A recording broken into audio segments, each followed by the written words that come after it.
it is creating problems for African students studying there. According to the figures, there are about 1,000 or so Ghanaian students alone. There are a number of Nigerian, Ethiopian, Egyptian, and other students studying there. And so that is going to affect the academic calendar. It's going to affect students' ability to complete their programs. And so that is one area we need to look at. Already, you know that most of them actually go and study medicine. You know how the medical school situation is in Ghana. And so it's going to compound that problem. Ukraine is also a major producer of wheat. Ukraine and Russia, I understand, provides about 50%, 30% of the whole production of wheat in the world.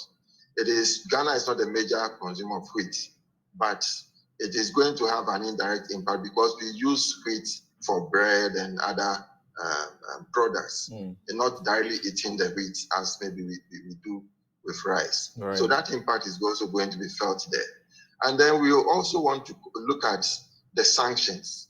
The sanctions that the Western world has started imposing on Ukraine, on Russia. The impact is not only going to be felt by Russians or in Russia, but also on Western countries. And so indirectly, companies and other organizations are being asked to sacrifice so that they will comply with the sanction directives so that it will bite Russia. Now, when it begins to bite these companies and the countries themselves, it means that it is going to affect the kind of support they're going to give to African countries that are dependent on aid and loans and so on from these countries. Because already we know the impact of the COVID pandemic on support and assistance to African countries. The problem has not come to an end, and this sanctions issue has also come in. It means that if US is earning less, it's going to earn less because of the sanctions.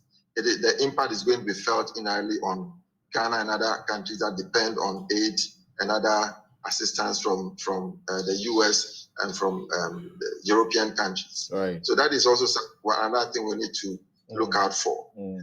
So all these are issues that in the end is going to affect us. Right. If you talk about petroleum as well, Russia is a major oil producer as well as producer of gas.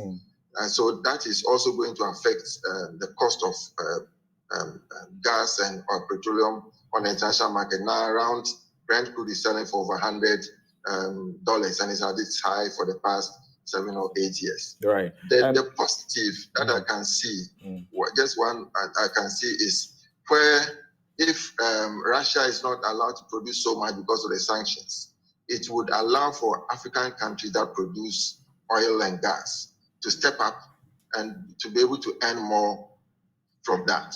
And also when the oil prices go up, the oil producers in Africa will also benefit from the windfall. And I understand we could earn, Ghana, for example, could earn over $3 billion if this situation continues.